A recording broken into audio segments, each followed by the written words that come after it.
Every important thing you've learned to use comes with instructions. Your phone, your car, your television, even your coffee maker. Of course, some folks prefer to start without reading the book of the words, as my grandfather used to call them. But eventually, we have a problem. And when we have a problem, we look for that manual. We search the kitchen drawers, we look through old boxes, and we search online or elsewhere. Because we know that in that manual is the information we lack and wish we already knew. That's why someone chose to write down that information, to make this complicated object easier to understand. But here's the thing.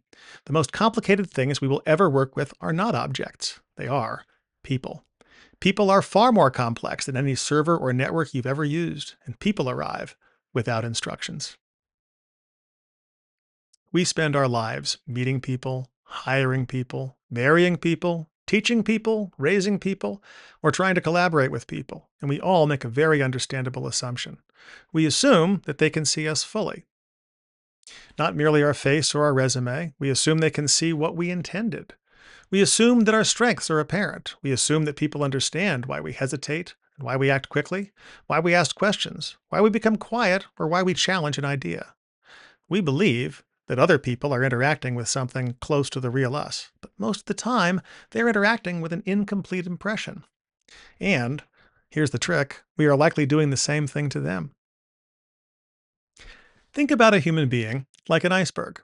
The part above the water is what we initially meet. It includes things like their appearance, their credentials, their job title, their interview performance, their confidence, the clothing they wear, and their visible behavior. We hire that part of the iceberg. We date that part of the iceberg. We decide whether to put our trust in that part of the iceberg. But that part is only the tip of the iceberg. And then, over months and years, we discover the much larger part beneath the tip of the iceberg. We discover what is below the surface. Sometimes these discoveries are wonderful. Sometimes they're painful. And sometimes we discover that a problem we blamed on someone's character is really just a misunderstanding about how that person operates.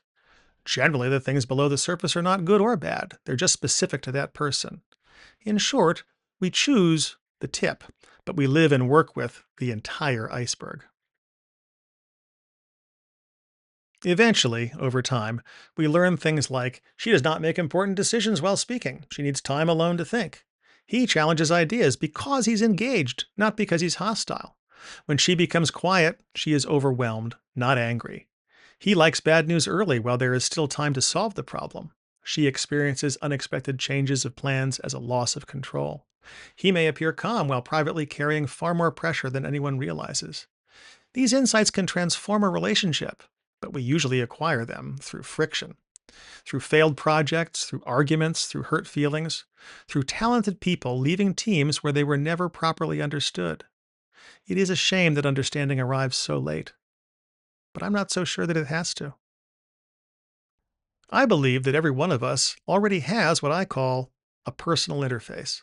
A personal interface is not your entire personality. It's not your private identity.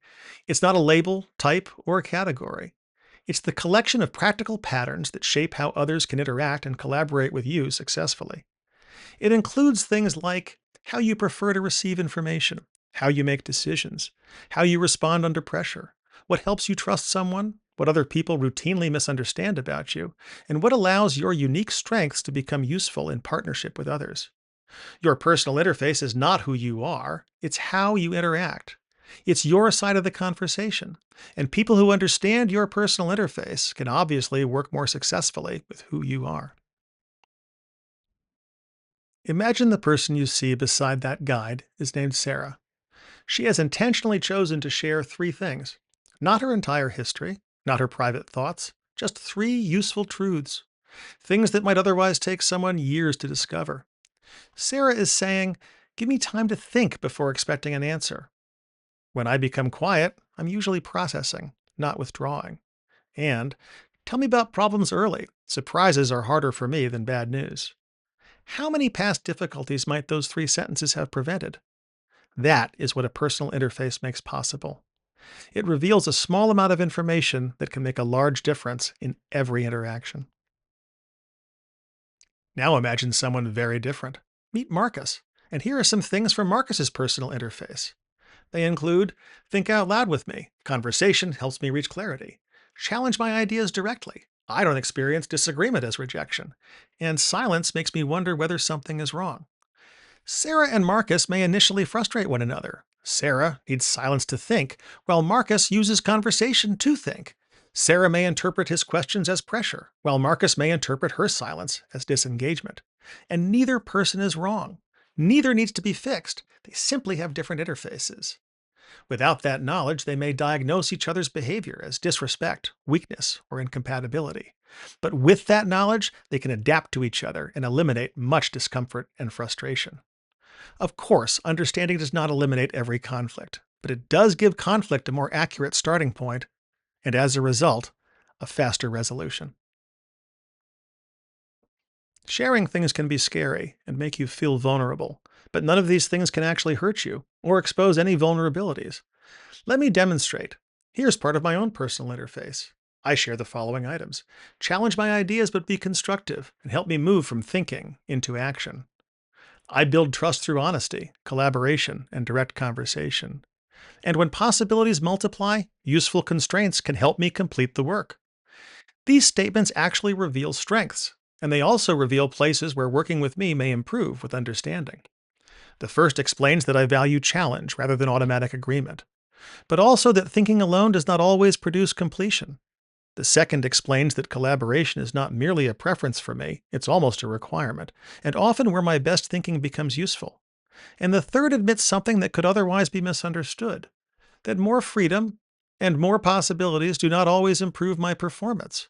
Sometimes a clear boundary, deadline, or partner helps me to do my best work.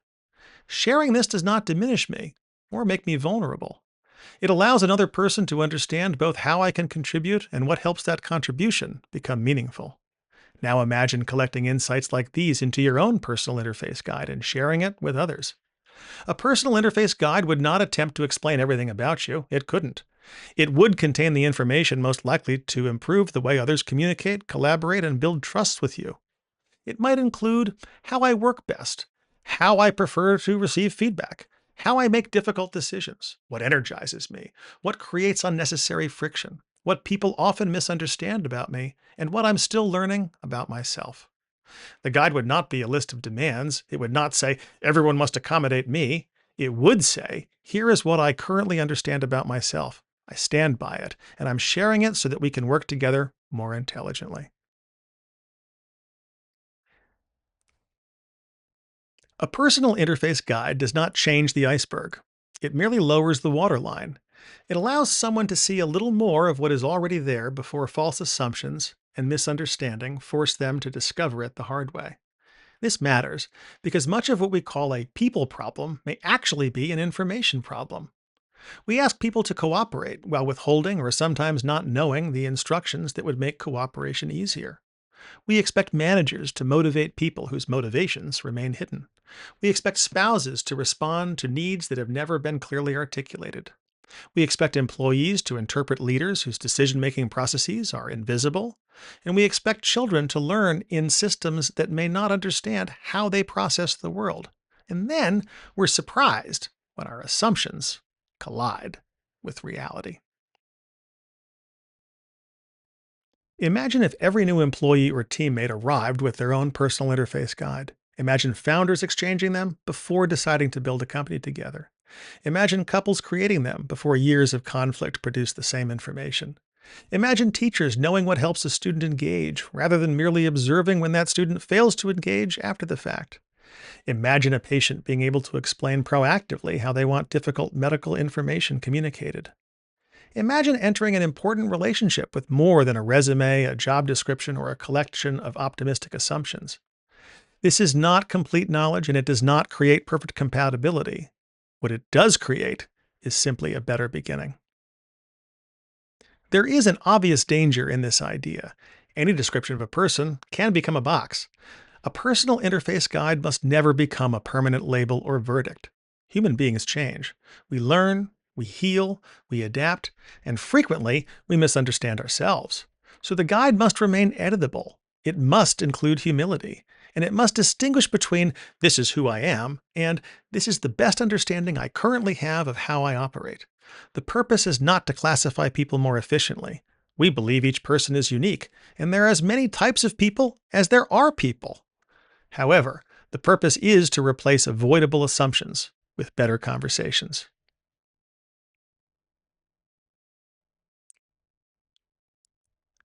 Humanity has spent centuries improving the instructions we provide for machines. I think now it's time to improve the instructions we offer to one another. Not because people are machines, and not because relationships can be reduced to formulas. They can't. And not because understanding a guide means we fully understand a person, but because understanding should not have to depend entirely on guesswork. Every one of us already has a personal interface. Most of us have simply never been helped to discover it, describe it, and share it. So I'd like to leave you with two questions. What are three things people most need to understand to work well with you? And what do you wish you had known sooner about the people who have mattered in your life? Those answers may be the beginning of your own personal interface guide. And perhaps, someday, understanding one another before we collide will feel as normal as opening the manual before we operate a machine. What will your personal interface guide say?